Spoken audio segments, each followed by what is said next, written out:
Ladies and gentlemen, welcome back to GameCast's definitive destination for all things Dragon Ball. This is episode 11 of G-Fighterz. My name is Sully, and you are joined by your regular co-host in Mark. How are you today, Mark? I like it how we said it's definitive. So we should just do it like G-Fighterz Definitive Edition. The definitive episode of G-Fighterz. This actually might be it. This could be when we peak, Mark, with the content that we're bringing and covering in this episode. We started with it and we might end with it. Exactly. So, speaking of content for this episode, this is going to be a doozy. And this is our return episode. We haven't been on the air for, I think, probably pushing 5-ish weeks or even 6-ish weeks now, Mark.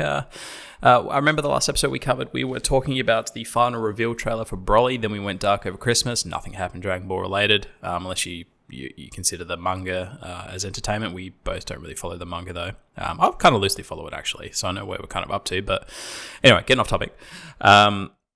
We've had a lot happen. We've had an absolute lot happen in the last probably week and a half in terms of Dragon Ball. So we've come back at the exact point in time that is ideal. Mark, we're going to, as per usual, cover video game news in the first half of this episode. In the second half, we're going to cover movie news. And today we will be talking about DLC or DLC characters for Fighters, the game. Yep.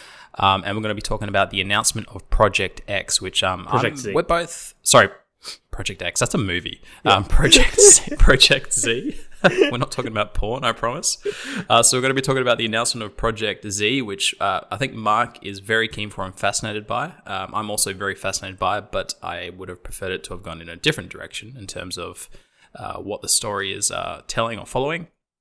But we will get into that. But Mark, why don't you kick us off first with the Fighters news? Yeah. So during the Dragon Ball Fighters World Tournament over the weekend, they confirmed that they'd announced the Dragon Ball project, which we'll talk about later, as well as the new season of Dragon Ball Fighters. Everyone was expecting it to be the same length as the previous season, which was 8 characters, but this one is going to be 6 characters.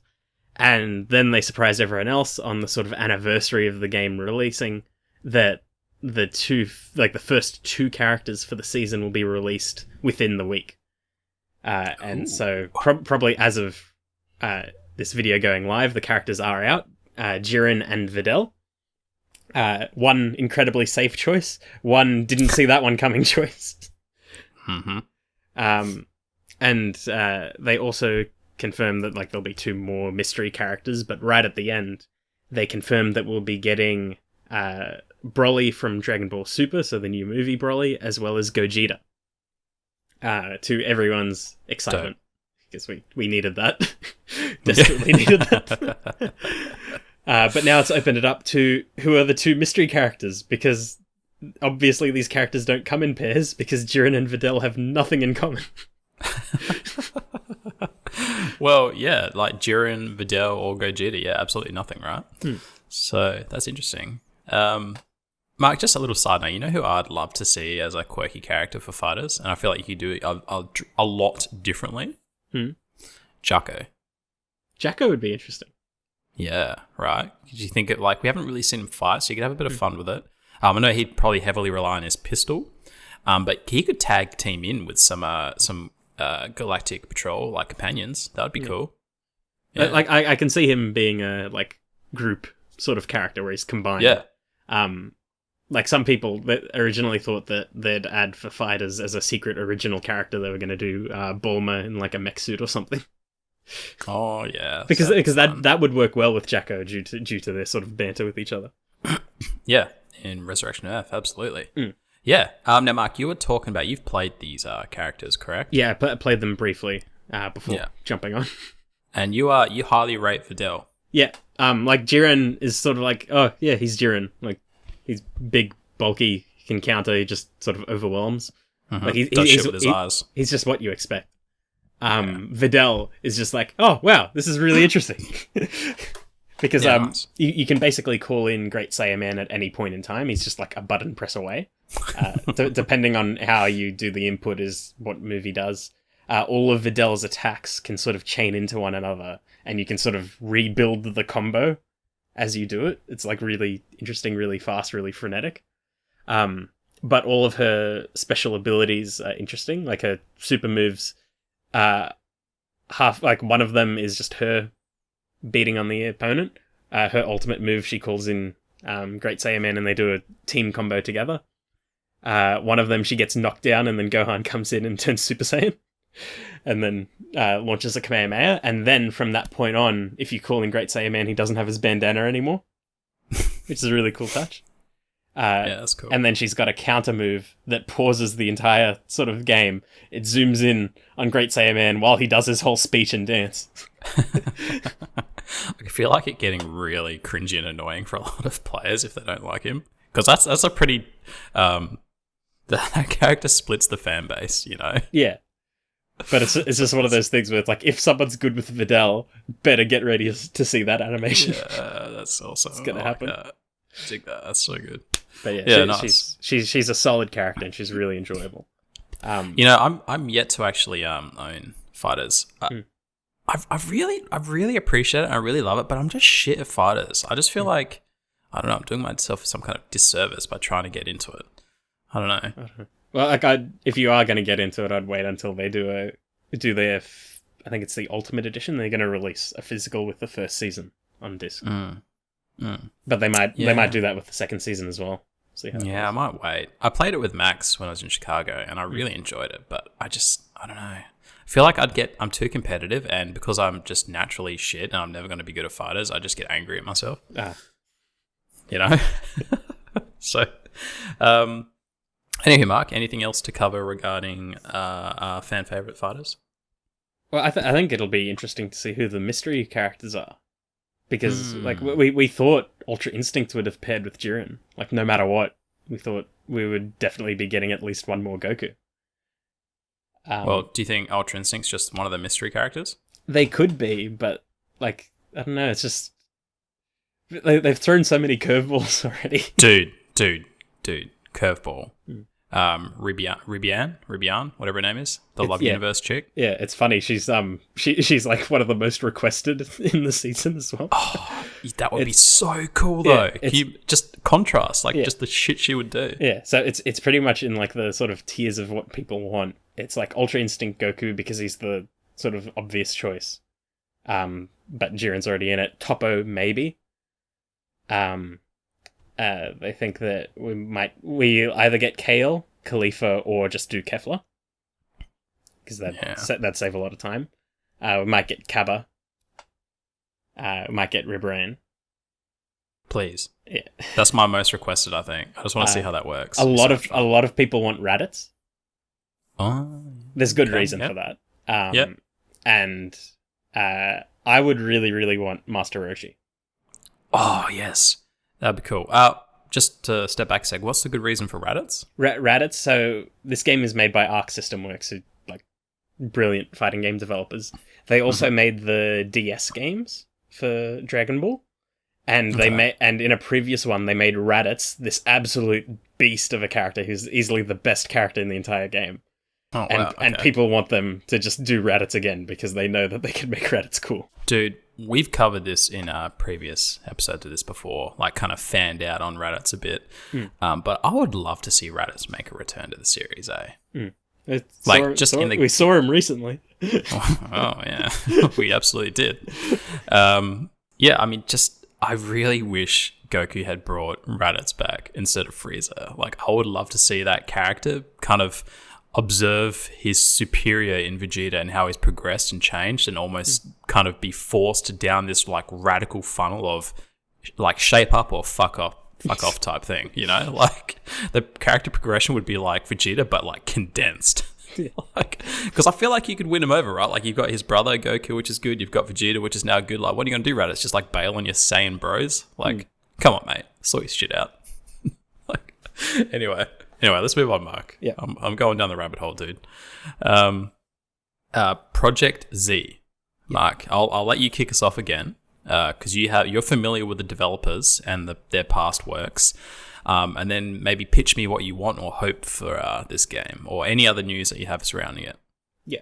So, Dragon Ball Project Z, the basic sort of like So there's a trailer for this too, so go check it out. The basic sort of idea, like they haven't said a whole lot, but the basic idea is that it's a retelling of Z through Goku's eyes in a way that we haven't seen before. Although, from what we've seen in the trailer, it's pretty much exactly what we've seen before. Yep. Just in the few snippets of Goku walking around environments, that was new, because it was sort of areas we hadn't seen or areas we hadn't been able to explore. It's going to be an action RPG, but they haven't specified on how, but how much of an RPG, how much of an action game it is. But given the developer's previous track record, this is CyberConnect 2, who've made the Dot Hack series, as well as the Naruto Ultimate Ninja games. And you only just showed me that, and wow, if you've not seen those games, like, not only do they hold up for being like 4 or 5 years old, but they fucking not bad. Like, pretty good. Like, you can buy, I think it's the first 3 games on Switch now, and the 4th game on PS4, because the Switch cannot handle the 4th game. Oh, really? Oh, damn. The PS4 could barely handle the 4th game. Wow. We're talking like in terms of scale? In terms of scale and frame rate issues. Yeah, damn. Like, they've patched it since, but like it's still, like, when things get hairy, they get hairy. Yeah, gotcha. But like, they're sort of masterclass in animation. It's just everything just flows beautifully, everything looks beautiful, and so if nothing else, this Dragon Ball game will have some of the best cinematography that we've seen in like a Dragon Ball game. But the way that they've done the adventure modes in Naruto games is you sort of like move around familiar environments, talk to people, do side quests, things like that. But the core gameplay was a fighting game. So Dragon Ball will probably be a similar thing, run around, do adventures, whatever, but we don't know what the gameplay is going to be like. Now, Mark, do you think, based off what these guys have done previously, when they say this, like in the trailer it says it's an RPG, it's following the Z sagas, how open world do you think this is going to be? Like, are we talking about the entirety of Planet Namek? And if so, like, how populated with interesting shit is it going to be? I think at most we'll get sort of open in the definition that previous Dragon Ball games had, where it's sort of like, it's not spherical or anything, it's like this laid out map, or it's interconnected areas that sort of load in. Having just been playing Kingdom Hearts for a long time, those environments are freaking big, and I would like that. Yeah, where it's just massive, it's vertical, there's a lot to interact with, and it's only separated by a couple load screens. My overall feeling towards Project Z, and I don't want to be a negative Nelly, right? Because I hope it is good. I think it's going to be fun in the sense of that it's like an RPG, and we haven't really got that from the franchise before, and it's in capable hands, like very capable hands. But my greatest concern is that we're going to get like, the play spaces aren't going to be quite large enough, they're not going to be interesting enough, and the combat's not going to be as good as Fighters. Like, that's how the series comes off to me. Like, this Project Z. Like, we've already got the pinnacle of, like, Dragon Ball Fighter games in Fighters. So, there's no way the combat's going to be as good as that. Like, fuck off. It's not going to be as good. Yeah, see, like, I've long reasoned that it's like, we've gotten the Ultimate Dragon Ball fan game, which is Xenoverse, and we've gotten the Ultimate Dragon Ball, like, actual game, which is Fighters. And so it's very hard to sort of follow on from those, because you can't, like, Xenoverse has got the roster, Fighters has got the gameplay, what's Project Z going to do? Like, if it's going to do the story, we've been through the story many times. That's my biggest downer, is the, dude, I don't want to do the Z sagas. I've seen the anime a billion times, every game fucking does it, every fighting game does it, I don't want to do it. I don't want to do an RPG set in, like, that's just one redeeming quality and has my interest, is the fact that it's an RPG, and I want to see how they handle those mechanics. But Mark, can I pitch you my idea for what I feel would have been a far more interesting and superior game, and makes sense for an RPG? Are you ready for this, Mark? Yeah. So, do away with the entirety of Z. We're not doing the Z sagas, right? So I don't want to necessarily change the developer or change anything crazy. I want to change the setting and have the potential for the RPG mechanics to leverage this setting in a cool way. So let's go to the original Dragon Ball time period. So Goku's a kid. right? This RPG takes place just on Earth, right? And we all know what Goku does as a kid on Earth. He trains. He takes quests from Master Roshi with Krillin, so he goes questing.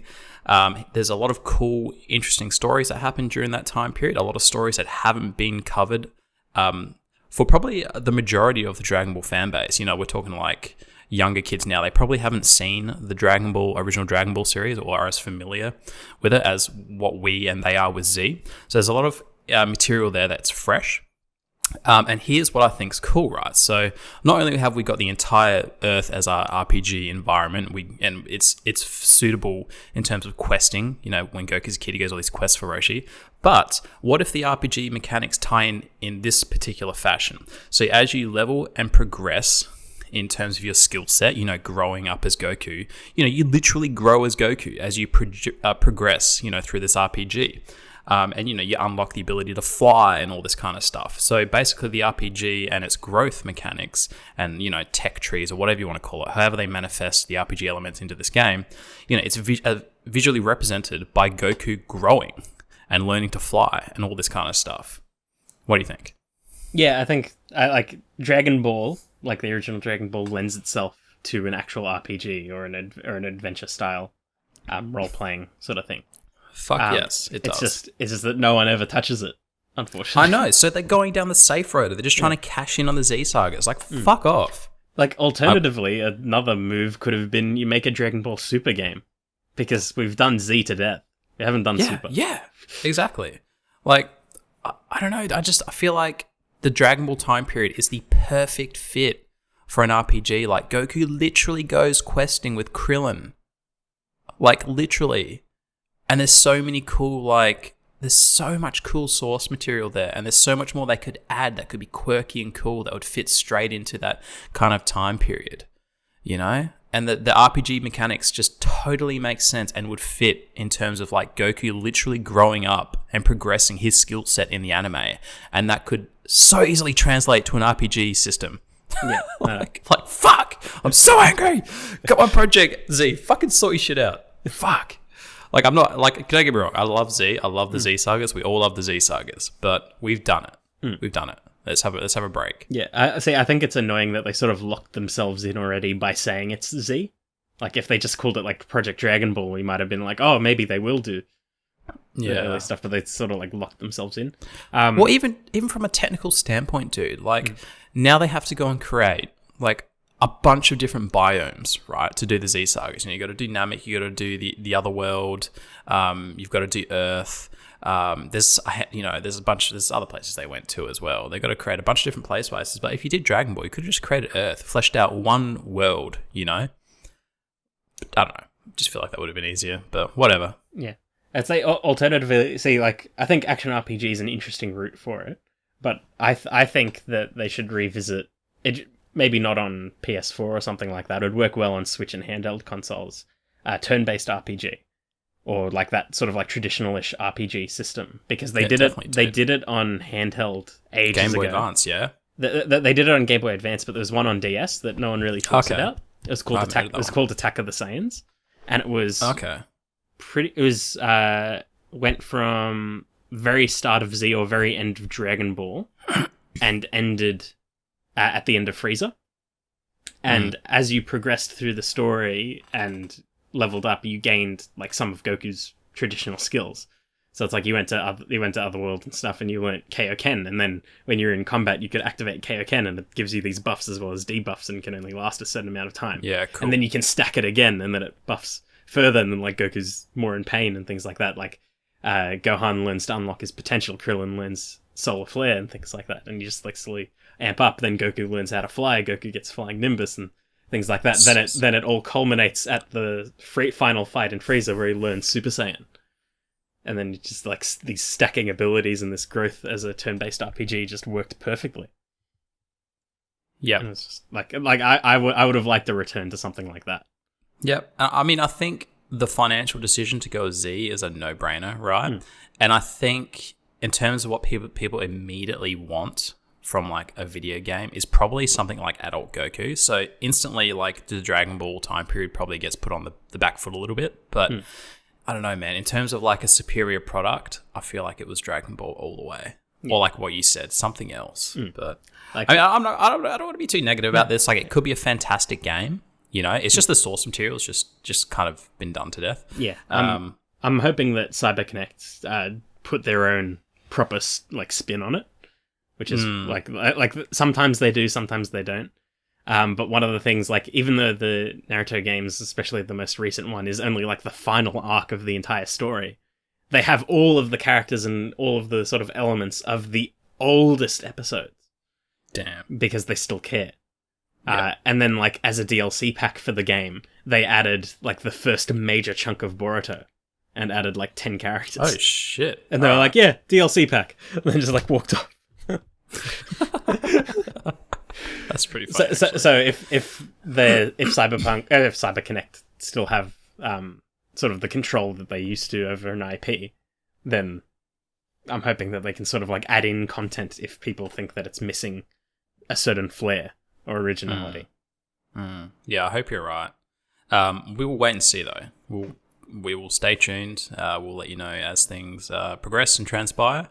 But when do you think we'll get a gameplay reveal? Do you think this trailer it's really early on, or do you think it's not far off in terms of? Yeah, they're hinting heavily that it'll release this year. Okay, so we should get gameplay real soon then. Yes, I would bet around March or April we'd probably get first gameplay. Anyway, Mark, if that's about it for our anime and Dragon Ball segment, let's take a brief musical break, and we'll be back on the other end with some the big one, Mark. It's been a long time coming, a very long time coming. We're going to be looking at BoJack, the Z. Nah, just joking. We're looking at Broly. We'll see you guys on the other side.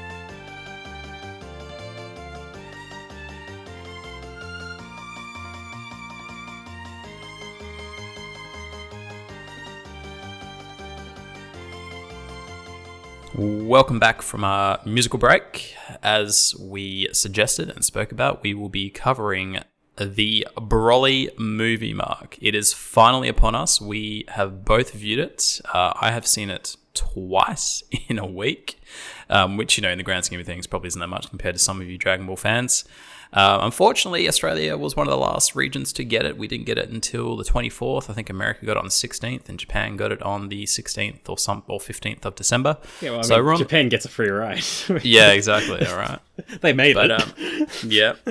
But we've seen it. We've, at long last, Mark, after months and months of just theorizing and discussing, we've finally seen it. Now, we'll break this movie down in our typical fashion. So we'll discuss story first. Then we'll pick apart some of our favorite fight scenes or moments, and then we'll just fucking gush after that. And then we'll give it our Dragon Ball ratings. So, oh boy, this story-wise, interesting setup, Mark. Yeah. Obviously, full spoiler warning. This is absolutely a spoiler cast. You know, if you haven't seen it yet, then fuck off. You should have. If you haven't seen it yet, you're not a Dragon Ball fan. Interesting setup though, Mark. As suggested from all of the trailers, this is a bit of a origin movie for our main three characters, being Vegeta, Broly, and Goku. We get the first 20 minutes of this film takes place pretty much on Planet Vegeta, just setting up those three characters when they're young. And also how Frieza ties into kind of the destruction of Planet Vegeta, which we all know happened. And it is kind of like a very brief summary and retelling of Bardock, the father of Goku, special movie that released in the 90s. So from that standpoint, yeah, it is really like a history lesson for the Saiyans, basically like a crash course in Saiyans. Would you agree with that, Mark? Yeah, it was pretty much just like a big lore dump to sort of like explain what's going on. a huge lore dump. So as the story unfolds, the typical Broly story is that Broly's sent away because he's too strong. King Vegeta sends him away because he fears him, essentially. So he sends him to a remote planet, basically to live out the first 41 years of his life. So fuck. I did not realize Goku was that old. Goku's slightly younger. Slightly younger, yeah. Well, no, hang on a second. No, because it's the 41 years, and Yeah. then it had a few years later, Goku was sent off because Vegeta's older, and Vegeta was on a planet already. So we're talking Goku in his late 30s, Vegeta in his early 40s. So, fuck. Anyway, so basically everybody, gets sent off. Paragus flips out and chases his son because King Vegeta sends him to like a remote middle of nowhere planet, basically to just rot away, to discard him because he fears his power and he's more powerful than his baby boy Vegeta sitting in his capsule. So that then triggers the revenge plot for Paragus and Broly, which is, it's kind of reminiscent of the original Broly movie, isn't it, in a lot of ways, except the motivations behind it are a little bit more potent and pointy, that, he wants revenge on the Saiyans because they sent his son away basically to rot. More specifically King Vegeta. But anyway, so let's fast forward to modern day time. Paragus has teamed up with Frieza with his son Broly. Frieza's come to planet Earth to get the Dragon Balls because he wants to grow 5 centimeters taller. Yeah, that was annoying. Because like it was an alright joke, but I think it went on for way too long. Oh, dude, it did. So, but yeah, just to kind of quickly recap the story again, we fast forward to Earth. Paragus and Broly are there to act out their revenge on Vegeta, King Vegeta's son, because it's the next best thing, right? I mean, he looks pretty much identical. Yeah, pretty much. And that's pretty much the story, though, Mark. That's it, right? Like, there's really not a lot to it again. Yeah, because once the battle starts, that's the rest of the movie. Yeah. And, just a quick little side note, if you haven't for some reason seen the movie, they get stuck on this, Broly and Paragus get stuck on this planet for 41 years. They're basically, castaway, in the island. They get stuck. So they're pretty fucking ready to act out their revenge by the time they get to Earth with Frieza. And they join the Frieza force, basically. So there's not a whole lot to this story. It's pretty much like a history crash course lore recap. And then we enter the battle, basically. So that's kind of a brief recap for the story. I've probably absolutely butchered it. But, Mark, what did you think overall of the story? I thought it was good that they were sort of like retreading old ground and sort of writing Broly into the actual Z narrative and Super. I thought it was good that King Vegeta actually had a personality. Yeah, it was nice to see King Vegeta get fleshed out a tiny bit more. Absolutely. Because in the special Father of Bardock, or was it Bardock or the Broly movie he's in? I can't remember which Father movie of he's in. Goku. Yeah, it's Bardock. Okay. So in the Bardock movie, he has a couple of lines and that's it. So it was nice to see King Vegeta get fleshed out a little bit more. It was a bit weird seeing, like, Bardock wasn't necessarily like a super loving father, but he did care about Goku. like Kakarot. Like he's like, I gotta get him off here. Yeah, shit's gonna go down. And it's nice seeing Goku's mother as well. Finally. Gine was. I really, really enjoyed that about the movie Gine. I really liked her nature and character, and you can absolutely see where Goku's nature comes from. Absolutely. So she was really soft, gentle, typical loving mother. So that was a really nice touch. How do you think, though, in comparison with the Broly movie, how do you think the retelling or the reimagining stacks up in comparison to the Broly movie and the Bardock special? I prefer Bardock, like the original Bardock. But I prefer this Broly just because, like, the motivations are more realistic, especially Broly's sort of internal anger. Yeah. As well as his, like, past, because of how he wears the pelt of his thing. Yes, that was a nice touch, yeah. They absolutely do a phenomenal job fleshing out Broly as a character for, a Z movie. A Dragon Ball movie. So yeah, they handled Broly phenomenally in terms of his story. It was phenomenal, and Paragus as well. It was just phenomenal. But I feel like the Bardock material was kind of just used as a way to, again, lore dump, and they just kind of breezed over it. Yeah. So yeah, again, I agree that the special movie that we got in the 90s did a far more interesting and cooler job of conveying the Bardock story. And, you know, they did retcon some stuff, right? Like a lot of that stuff from the original movie does get retconned, just like this Broly movie retcons a lot from the original movie. But yeah, I agree. I think the original Bardock movie is better. And I understand this isn't meant to be a Bardock movie. It's meant to be a Broly movie, right? But unfortunately, you know, the version of Bardock we got in this movie and his actions and story in this movie, you know, because it doesn't get that screen time, just doesn't get fleshed out, feels a bit choppy and changey, and it just doesn't do the original, it doesn't hold up against the original movie.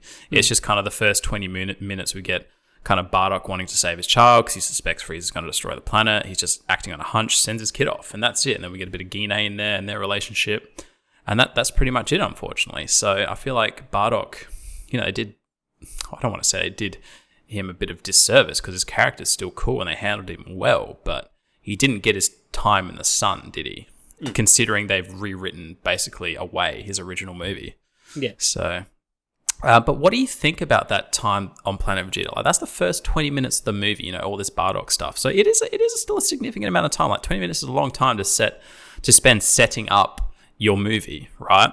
But do you you can feel, I feel like you can definitely feel that they chopped a lot of content out of that early moments of the movie. Yeah, they wanted to speed things along, like, a lot. Yeah. Well, I mean, we know that Akira Toriyama wrote the script for Broly, right? Now, once, I've forgotten the director's name. I was reading up on him last night. I apologize. Once the director converted all of that script to storyboards, it ended up being a 3-hour movie. And they were only given 90 minutes and at a stretch 100 minutes to tell the story. So they chopped a lot out of this movie. And I honestly believe we probably could have spent half this movie in the lore and history of the Saiyans. You know, we probably could have spent 40 minutes easily, I believe, in that kind of first part of the movie, but instead we got 20. Because there's a lot of scenes where I feel like King Vegeta chops around a little bit, Bardock chops around a little bit. And I think within that missing content is where the real Bardock, the reimagined Bardock exists. Most likely. Yeah, and even more King Vegeta, I think, as well. So... Well, if we get this animated into Super as a series, it might be time to flesh all of that out.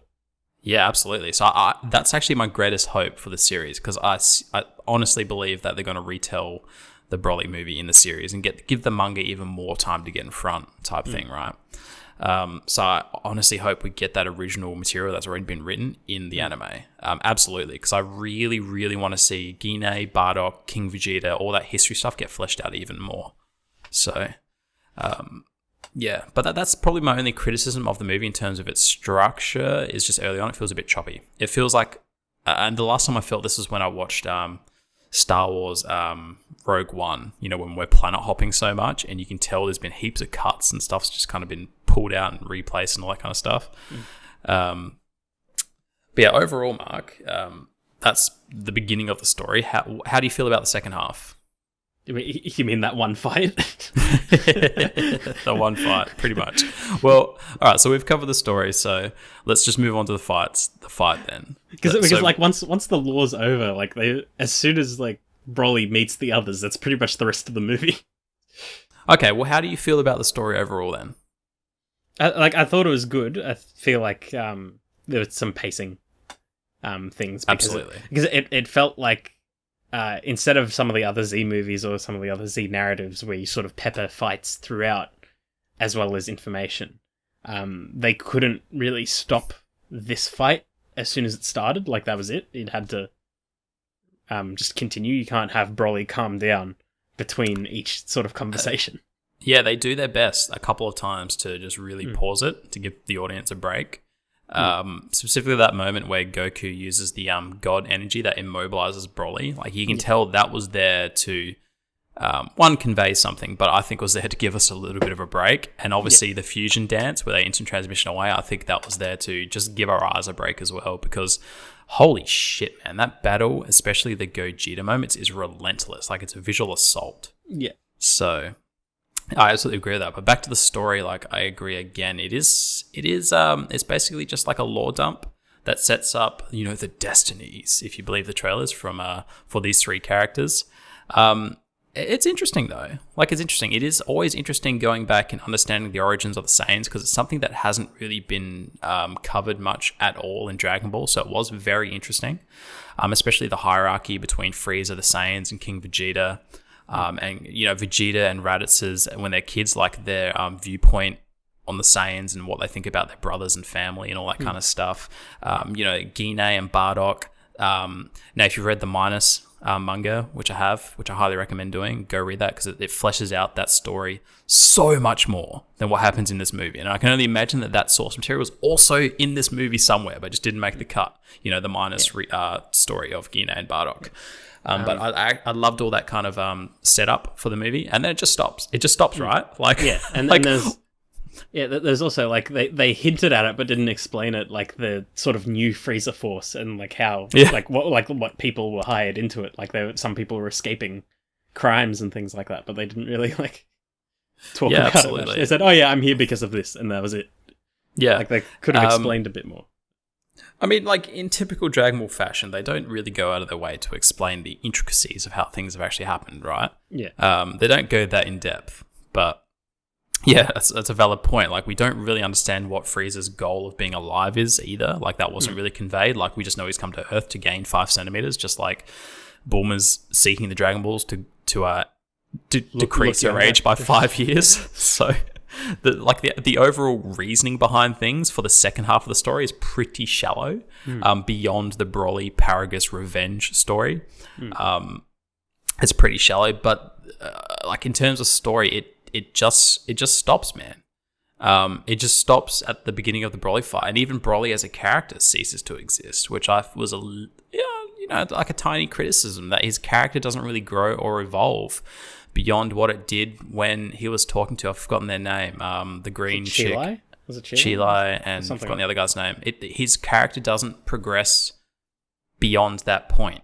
When they're on the ship in that movie. Like, he's developing some bonds, he's, understanding, he's learning new things, but then he becomes like Berserker Broly, right? And then everything just stops in terms of character progression, which, was a tiny bit disappointing. We got a little bit towards the end where Goku says goodbye and hello in his cave, but that's probably my only criticism of Broly's character or his progression and the story, is that once this battle commences, that's all it is. It's just basically intense CGI and animation and fan service.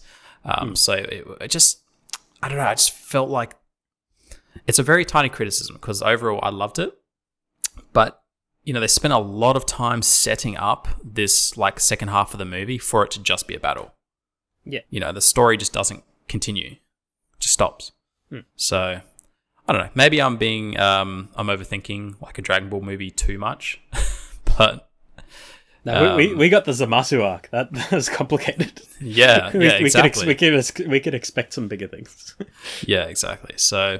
I don't know. Like, I don't want to criticize it too much because, like, it's Dragon Ball. Like, you're meant to have the story and then you have the conclusion, which is a battle. But I think my main hang-up is on the actual Broly character himself in terms of he just kind of ceases. So, but overall, I really enjoyed the story. I really loved the history and the lore that was dumped in the first 20 minutes. Personally, as much as I acknowledge and suspect a lot's been chopped out, I probably wouldn't have wanted that to be any longer for a theatrical release because you do kind of get to the point where, like you said, there's no action in that first half of the movie. It's just setting it up. And I probably wouldn't want that to drag on any longer. But overall, yeah, I really enjoyed the first half and the setup of the story. Yeah. So... but Mark, let's move on to the fighting man. Take it away. What were your defining moments of the 40-minute battle or whatever it was? Before that, I was going to say that I think that the explanation of why Broly's powerful was good, because the condensed Great Ape. Yes, dude. Don't you feel like that's a Super Saiyan 4 reference? It is. Like, that's exactly what Super Saiyan 4 is. Like, they transform into an ape and then they kind of convert down and retain that Ozaru power within them in, like, their human body form. Yeah. So I absolutely feel like that's super adopting the Super Saiyan 4 form, or that's what the Berserker or the Ozaru power is going to be. So that's going to be Super's version of Super Saiyan 4. Yeah, well, it's like some people on forums and things like that said, well, Super Saiyan 4 deconfirmed for Dragon Ball Super.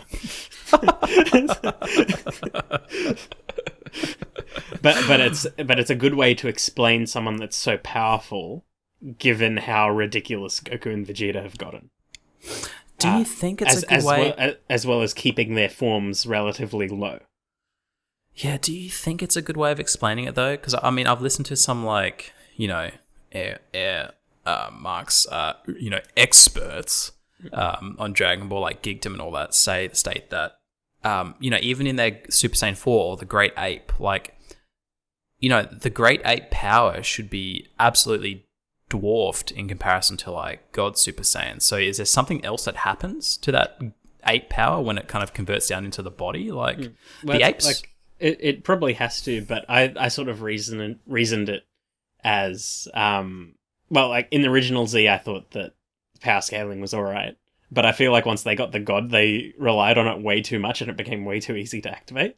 Yeah. But for this, I've sort of reasoned it as Broly seemed to have that potential really early because Paragus mentioned that he turned into the ape a lot because of his rage and things like that, so severed his tail.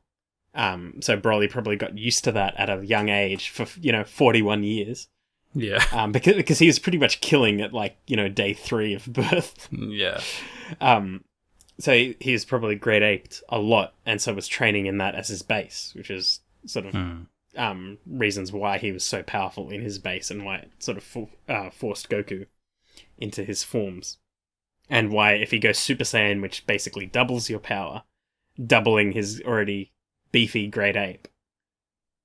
Gotcha. Force them into things, and then when he goes Berserk, it's meant to be sort of like legendary Super Saiyan, so say like 2.5 strength. Here's the question. Is that kind of great ape power that resides in him, in his human form, or, the Berserk power, is that something that is exclusive to him being, say, the legendary Super Saiyan, or is that just a different path of evolution power for that character that Goku and Vegeta can also tap into?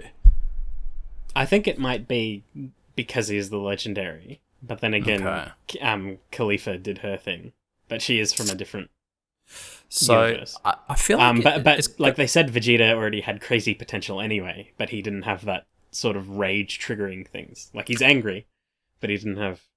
Well, that's it, isn't it? Because King Vegeta says his latent ability is so incredibly high that he's almost a freak, and it's going to send him mad, and that literally happens. Yeah. But, like, it could also be, like, you can't have so many characters having the exact same ability. Like, if Goku masters Ultra Instinct and Vegeta masters his blue form... Royal Blue, and Broly masters the ape form without going Berserk sort of thing, like, it's better that they all have their own thing. Absolutely. Instead of everyone learns Ultra Instinct or everyone learns Berserker. Kaioken or whatever. Diversity is so much more interesting, which is what I absolutely love the direction that Super's going in. And Z started to kind of start playing with it at the end, but the series wrapped up before then. But, you've got Mystic Gohan and all that. Like, everybody's diversifying. All the Saiyans are diversifying. Yeah, now we've got diverse colours of hair as well. Like, if Goku's goes silver, Vegeta's goes that different shade of blue, and Broly's is green. You're like, yeah, okay. Yeah, and it's explained. Like, it's not just different colors. Like, it's all explained within the lore. Like, that is the Great Ape Berserk power. And there's a little bit of questioning as to whether it's the Great Ape power or the Berserk power, or if they're one and the same, and if Broly's the only one that can do it. But I suspect we're going to find out. But back to the action, Mark. Did you have any? What were your takeaways? Like, what? I know it's a lot to cover, and it's kind of hard to even convey specific points because it's so much and it's so fast. But hit me with it. Do you have any huge takeaways? The beginning sequence with Broly before he turns Super Saiyan. So all of it when it's still 2D animation. Was incredibly slick, really crazy. I thought that Vegeta sort of tapped out way too early. Oh, dude, I know, right? And considering it was, it's his kind of revenge being taken against him. Yeah, I know, right? But I guess by that point, Broly's already gone insane, so whatever. So it's like we didn't get it. Like he used red and he was powerful, but didn't use it that long, and he didn't go to blue and fight back. Like Goku jumped in at that point. Yeah, and can I just, I know we keep stopping before we actually get to the fighting part. Yeah. But an interesting side note about Red was a lot of people were shocked or surprised that Red wasn't explained and that it was in the movie. But I want to remind people that Kaioken wasn't present in the movie as Goku Blue. But I'll remind everybody that Akira Toriyama wrote this story. He writes the manga as well, and then the anime takes the manga and converts it into anime. In the manga, Goku doesn't use, to the best of my knowledge, I haven't read all of it, but I'm pretty sure this is the case, so again, take it with a very, very small pinch of salt. Goku doesn't use Kaioken times 20 or 10 in blue form. He's just blue.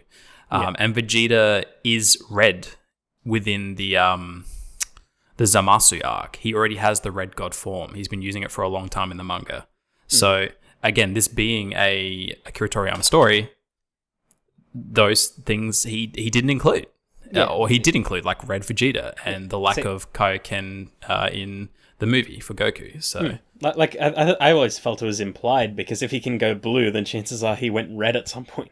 Absolutely, and both forms have their advantages as well. So I think Red was explained in the anime. I'm not sure about the manga, but in the anime it's explained as, I think, being almost like a regenerative state. Like it's healthy for them to be in it. Like it's good for them to regen their powers and just chill in it. Like it's more conservative.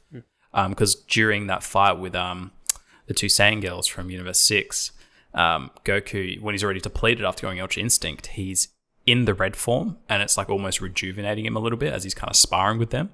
And I believe Whis or somebody covers that. It's good for Goku to be in that form. But they do give reasons throughout the anime and the manga as to why red is beneficial for them over just going straight to blue. So, but so back to the fights. Yeah. I really love Vegeta's color scheme in the movie, like that sort of like darker Saiyan armor. Yes. That just looked nice. Very reminiscent of Z, wasn't it? But yeah, like, so once Goku actually entered the fight, I feel like that's when it like hit its stride for animation. Like it's just Goku sort of progressively changing up his powers, and the animation style changing just slightly. Because it was like when he was normal state, it was very floaty, very fluid animation, and then it slowly sort of refined a bit more as he changed forms. And changed animators, don't forget. Yeah.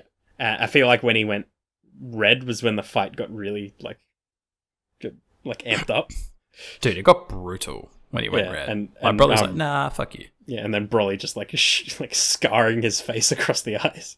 Well, he does the like, and this, I think this is a reference or a nod to it. He does the Hulk in Stark Tower with what's his name? Loki, the slamming around. where he picks him up by the foot and just slams him into the concrete like over and over again. That scene was brutal in this movie though. Yeah. Like Goku is in legitimate pain. Yeah, it's getting torn apart. But then Goku also had like a Rasengan.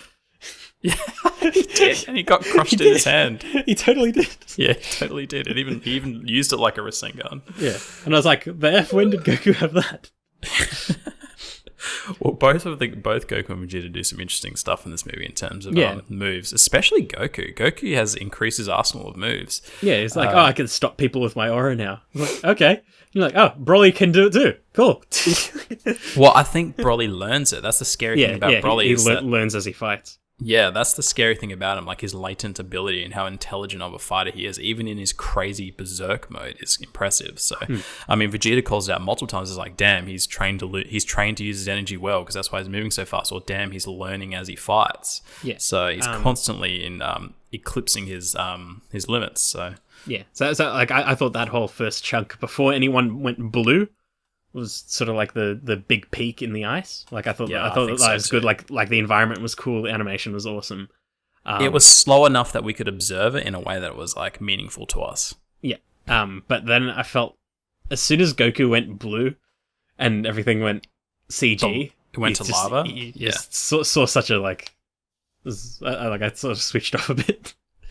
I was like, See, that happened to me during my first viewing as well. Like, I kind of lost track. I think I got my eyes got a little bit fatigued. And I wouldn't say I switched off, but I lost the ability to actually observe it correctly. But when I went to see it on my second viewing, and I was much fresher at the time as well, I noticed so much more in that Gogeta Broly scene that I just didn't realize. Like, it's happening so quick that you don't even see the hits land. But I noticed them the second time around.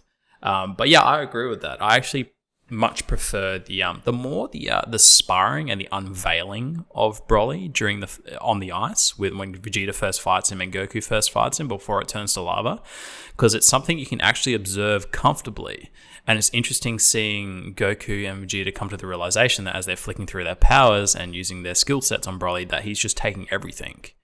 And I think probably my favorite fight segment was the actual initial fight with Vegeta. It's animated by Takahashi, the infamous, I believe that's his name. It's been a while since I've said it. Forgive me if I've mispronounced it, but the infamous animator from Dragon Ball Super, who did like the Ultra Instinct unveil in, I think it's 110, and he did the Khalifa fight as well, like when he was fighting them in Red. Like some of the best animation from Super, like absolutely the pinnacle of animation. And he did that fight scene with Vegeta, and it was phenomenal. Like when Vegeta first goes, for example, when he first transforms into a Super Saiyan, just the detail in his drawing and his line work on that was phenomenal. But yeah, I really, really enjoyed just the Vegeta segment of him fighting Broly and just kind of unveiling everything. And that badass scene where he just goes to nuke him as like Red God, like through the ice. Like that was, like, I know it was in the trailer, but fuck, that was really cool. And again, seeing like Goku knew that was intent to like destroy. Yeah. And Goku just calling out like, Vegeta, what the fuck are you doing? Vegeta's like, nah, bro. Just like, he's not afraid to kill people. He will still just kill people if they're trying to kill him, you know? But like, I remember in the trailer, I thought he was using his Big Bang attack, but when I saw it, I was like, oh no, he's just shooting these crazy beams. But yes, I think we're pretty much on the same page in terms of the actual fight. Like the first half, I think, was my preferred, like yours. And it starts to get, I don't want to say messy. Like, I'm sure it was all done with intent and it was designed very well, but it becomes so hard to follow that it almost loses its meaning. Yeah, because as like, the spectator. I didn't mind the environmental CG and like energy effects. Oh, it's CG, phenomenal, but it's dude. just like character CG it doesn't work that well, or at least it doesn't. We haven't found the right way to implement it yet. Now, I will say this: we were both questioning and very concerned about the CGI for this movie before it released. Where does it actually come out for you at the end of the day after seeing the movie? See, I think it's not necessarily a thing of using it. I think that they use it too much. Right. Like, I actually really like Broly's sort of in between Super Saiyan stage, where his hair's actually yellow. Mm-hmm. But I didn't like that pretty much the whole time you see that stage, he's CG. Yep. So my take on the CG was, to great relief, it didn't impact it nearly negatively or anywhere near as negatively as I thought it could have. And that's probably because it was all happening so fast. Yeah. That you can't really stop to observe much of the CG scenes because it is so fast. Where I did notice it the most was when they shattered the dimensions and they went into that weird other dimension with the crazy purple colors. That was all CG, man. To the best of my knowledge, that was all CG, and you could tell it. That whole scene just didn't need to be in the movie for me. Like, obviously, they're trying to convey how powerful they are because they shattered through the dimension, and that's how they conveyed it. But that whole segment was just CGI, fast-paced garbage to me, right? And it didn't like, fit in very well. I was a bit worried during that as well, because like, as soon as Gogeta hits the scene, you're like, oh yeah, good 2D animation again. This is going to get awesome. Yep. And for a while it was, and then like they do the dimension, you're like, but then they clean it up again. I was like, yeah. I mean, I don't know why they do it, mate. Like, again, like, I'm not an expert. I'm assuming it's just because they can do more with CGI in terms of the actual movements and animations, and you know, in terms of the environmental situations they can put them in, I guess. But yeah, the whole other dimension scene I didn't really appreciate that much. But again, to my relief, the CGI did not impact the experience much for me whatsoever. And to be honest, the most noticeable scenes of CGI were actually the moments we saw in the trailer. The group, the Kamehameha, Galagun, and a couple of the clashes with Broly and Goku. and Goku like facing down the big power-up ball when Broly's fully transformed into Berserker. So most of that was already in the trailer, so I was pretty relieved to find that. Yeah. Another back onto the positive, so another moment that I fucking loved was a lot of this Gogeta Ki Blast moments. Like where he's just knocked Broly down into the lava area, right? And he's like floating up there and he's just powering up and it looks like he's charging up just like one beam, but it just like explodes out of him into... Oops, sorry, everybody, I've just destroyed my mic. But he just powers up and he blows out this multi-beam blast that just kind of arcs out and then comes back down into Broly. Like, that was really cool. I also loved just the sequence of, like, just before fusion, just... Goku and Vegeta passing the fight onto Frieza. Yeah, that was a lot of good humor in this movie, wasn't it? A lot of little cute moments, and we know Akira Toriyama like fucking loves his humor. But I think the best part humor wise in this movie for me was after those little minions kind of collect the Dragon Balls and Vegeta blasts the ship out of the air, and you see Goku jump on the ship like breathing out of his nostrils, just like looking like a crazy monster. I loved that bit too. That was so like cutesy and funny. And like it's just like the beautiful 2D animation. You could see it the most when they were doing the fusion dance, because you could see the mistakes clearer, sort of thing. Whereas before it's like, oh, we do the dance and then zoom in closely, like, oh, you screwed up there. But this was like you could actually sort of tell, and like they do zoom in just to check, but you could see it in the actual movement. Yeah, definitely, which I liked. Yeah, absolutely. But yeah, Gogeta's just a beast. Oh, dude, Gogeta. He's the beast I wanted to see. Yeah, he was. Just the way they portrayed him in terms of his sheer amount of power, like he would have fucking wrecked Jiren, right? Yeah, like, and they already showed that he's not stuck in the time limit that Vegito is, because they said, oh, he's too strong, and then it'll be 5 minutes or whatever it was. Whereas Gogeta's like, no, it's a straight half an hour, no matter what. Yeah. No, that was really good. Some of the scenes where especially the moments where you realize he's so strong is when he's unleashing Ki. Yeah. Like there's a moment where he's knocked Broly into the air and he just puts his hands up and this intense wave of energy just fluxes up into the air from his hands. Like just a waterfall of just sheer energy. And you're like, holy fuck, they convey his power so well. And that moment, even the moment where he's unleashing that final like Kamehameha to like try and take Broly out, like the intensity and the power that's conveyed through the pupils of like just stressing and the power that he unleashes is just like insane. Like Gogeta is not fucking around. Like he is a strong dude. But having said that, where do you think Gogeta falls in that form of Gogeta falls in the grand scheme of things? Well, it's like when we saw Vegeta against Zamasu, because Zamasu is pretty much unstoppable. It's not that he was like the strongest person around, but you can't really kill him or do much to him. He's like well beyond anyone else. But Vegeta was bouncing him around like nobody's business. Yeah. It's just that he was at fault because his power didn't last. Like I feel like Gogeta would have pretty much been similar thing, where it's like he's all powerful sort of thing, but the time limit's the issue. But they did explain a bit more that when they fuse, it sort of increases their power beyond just both of them. Magnifies them. Yeah, exactly. So, like, you don't know which one's stronger.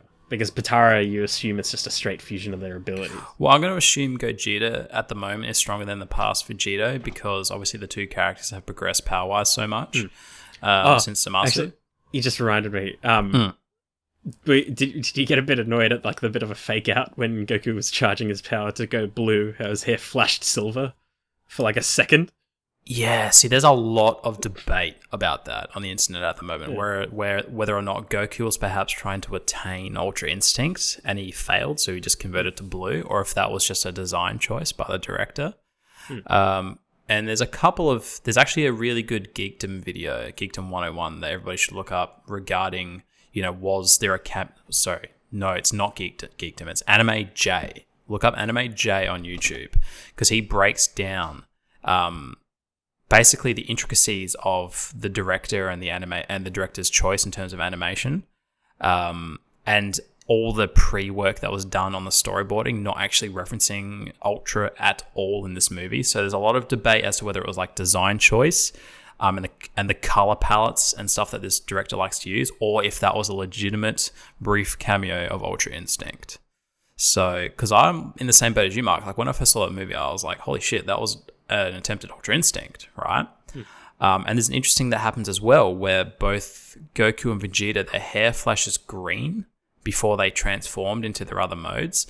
So Vegeta went green and then Super Saiyan, right? Yeah. And then Goku transforms from red god form to blue, but before that he goes green, and for a second his power goes green on the outside, like kind of looks like the Berserk power, right? But then he goes that silver color with the silver pupils and hair as well, and then he finally goes blue after a long power up.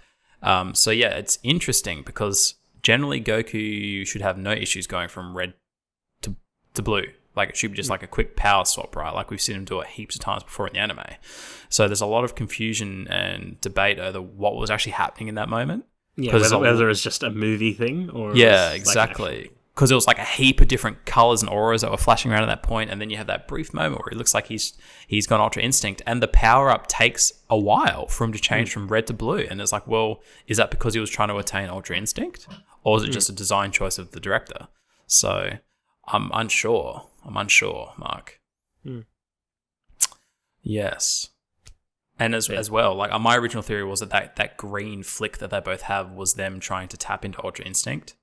Like, maybe that's like a trigger color point before they actually transform, because they both, strangely enough, did it, or if it's just a weird design choice. But I don't know. Everyone go check out the Anime J video, because... he does a really, really good job of breaking down the information that is present regarding what actually happened in those scenes with green hair and the Ultra Instinct looking color palette. So go check those out. But yeah, moving along, Mark. Yeah. I've forgotten where we're up to.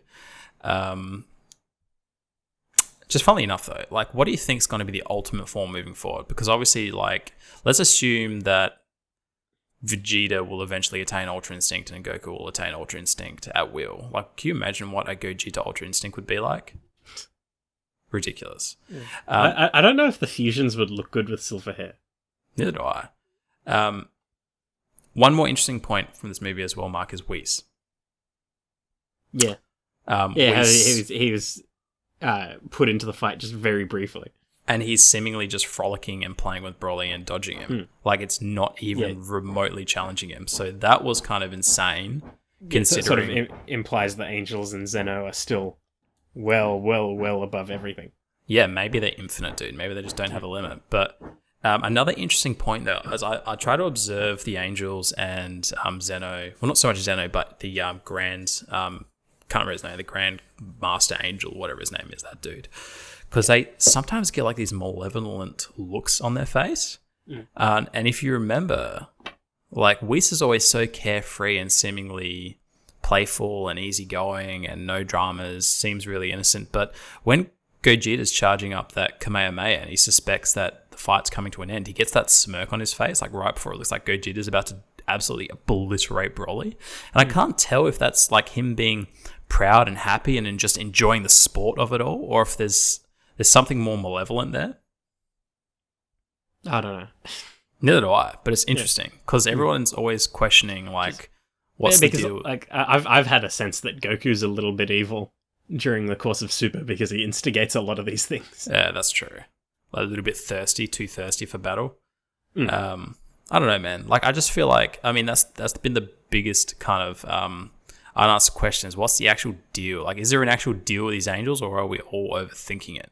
You know? I don't know. Like, what's the final conclusion of Super going to be? Is it going to be revolving around the Angels and the Grand Angel, the Granddaddy? Because obviously if the Angels are more powerful than everybody, obviously their kind of master or father or whatever he is going to be the most powerful, right? So, yeah. Food for thought, I guess. But Mark, have we covered everything you wanted to cover with this movie? Yeah, I think we've covered battling. Yeah, the only other thing is the soundtrack, which yeah, like at the start, fine. When Goku and Vegeta were sparring, perfect. I loved it, actually. I really loved it up to that point. Then beyond that, it went all weird. Well, Except for the end credits song. yeah, and we had the classic song when they're the two Chiller and the other guy running down the hallway with the classic Dragon Ball song. Oh, that was really good, the super song. But I agree, the soundtrack was fucking like kind of ominous and interesting and phenomenal up until the point of basically, I think, when everything started becoming CGI and they were battling on the lava, right? Yeah. And then there was a huge shift in like kind of style of music where it went to sounding like something out of Naruto or something like that. Yeah, it just didn't suit it. Like the soundtrack was chanting their names, and I was like, their attacks. It doesn't suit what you're doing. Yeah, it was just weird. Like it was literally just chanting like Gogeta, Gogeta, and it's like, what is happening right now? Like it almost felt a little. I'm not gonna lie, dude. It felt a little bit cringy. Yeah, it was. And then they had like kind of the weird drums and stuff as well, and it kind of flew in the face of the style of the soundtrack that came before it in the movie. It also kind of reminded me of in Super Smash Brothers when you're doing really well and the crowd shouts your name. Yeah. Gogeta. Yeah, it was really bizarre. It was so out of place for what sort of series Dragon Ball is. What do you chalk it up to though? Do you just chalk it up to them just trying something new? I think they were just trying something new. I mean, when you look at the whole movie, the animation style completely shifted. Yeah. Like, it shifted, like, they went to a different designer. Like, the guy who, I can't remember their names, they're all in Japanese, I apologize, but the guy who had been working on the series for the last 20 years in terms of, like, model character design style, he was gone. We're on a new dude now working on this movie, and, you know, he's worked... Akira Toriyama handpicked him because he's able to kind of translate his manga design into the anime so well, and I think it was phenomenal. Like, I loved the animation style, but you know, it's such a drastic shift from the Super series that I wonder if they were just trying something new with the music as well. So just taking a chance, you know, in kind of like a standalone movie form. So, do you think the animation is going to stay there, or do you think we'll go back to the Super animation? I'd prefer it go stay like the movie. Because it reminded me of early Z. I agree. I completely agree. Like, it's a lot softer, a little bit gentler. Super got way too shiny and refined. Yeah, it looked unnatural and rigid and weird at times, didn't it? Yeah. And it's also easier to leave out shadows and just do better line work. Yep. Because overly shadowing things makes the light source look really weird. Yeah, just bright. It makes them look shiny, dude. Yeah. So, yeah, I agree. So, I mean, like, there's nothing wrong with shadowing and shading, but yeah, just sometimes less is best. And this is definitely the case with this animation. And we saw it displayed that it's capable of flexing up quite well. So, yeah, I loved it. So, let's wrap it up, Mark. I'm sure we've missed a bunch of stuff, but if we missed stuff, let us know down in the comments what were your favorite moments, scenes, what were your thoughts, all that kind of stuff. But before we go, Mark, let's give it 7 Dragon Ball rating. Yeah. Take it away, Mark. Hit me with it. Now, like, just because of the CG and the soundtrack, because they just didn't gel well enough, especially the soundtrack, I'd probably give it 6 out of 7. Because it's just, like, it's solid for everything else. Even if it's got weird pacing and like they basically lore dump before they can start the one battle in the entire thing. But it's just like, I feel like those two elements, the CG and the music, were the one thing that didn't gel well. Yeah, that's fair enough. 6 out of 7. So it's good anyway, but... So when looking at it purely from a technical standpoint in terms of being a movie, it obviously has... pacing issues at the beginning, character progression just ceases for Broly, the CGI, overuse of CGI, and some of it being a little bit hazy, the soundtrack going a little bit funky, even if that's a subjective decision, not so much a personal critique rather than a technical critique. All that considered, and those flaws considered, the sheer spectacle of this movie and what they did get right, I'm going to give it a 6.5 out of 7. So I think the sheer scale and spectacle and what they did right and well, like, outweighs the bad. Absolutely. Like, I think overall it's a phenomenal Dragon Ball movie in comparison to the other movies. It just fucking obliterates everything. So yeah, really good. 6.5 out of 7 from me. So, Yeah, I don't think we've given anything a 7 yet, have we? I think you might have. Might have given the World's Strongest a 7. Yeah. You've definitely gotten close. Yeah, it's either been a 6 or a 7. I mean, it's hard, man. Like, if it wasn't for the soundtrack and just kind of maybe some of the pacing issues, like, it would be a 7 out of 7 for me. Absolutely. Because the CGI wasn't a huge deal for me, but it does get a little bit choppy and messy. So just because it gets a little bit choppy and messy and it has a couple of bit of pacing issues here and there, yeah, not quite a full score in terms of looking at it technically as a movie. So as a Dragon Ball experience, like, fucking 10 out of 10. Like, as an experience, it doesn't get any better. But technically, I'm going to give it 6.5 out of 7. So, yeah, phenomenal. But let us know what you think down below. Let us know what you think of this episode. It's been a hefty one. We've covered a lot. I believe Mark and I will be back regularly, weekly with these G-Fighter episodes. And I think we'll be back to covering the Z movies next week. Unless anything exceptional pops up that we want to talk about instead. I think we're actually up to BoJack. I think Mark is our next movie, so that should be fun. Pretty sure. Yep. So that should be fun. So make sure you join us next week for the latest video game Dragon Ball news and the BoJack movie discussion in episode 12, I think it is. Please remember to rate, comment, and subscribe if you've enjoyed this episode. If you're listening to us on SoundCloud, be sure to come over and check out our YouTube channel where there's the entire back catalogue of GameCast and a variety of content that doesn't make it to the SoundCloud platform. But until the next episode of G-Fighterz, guys, have a good one.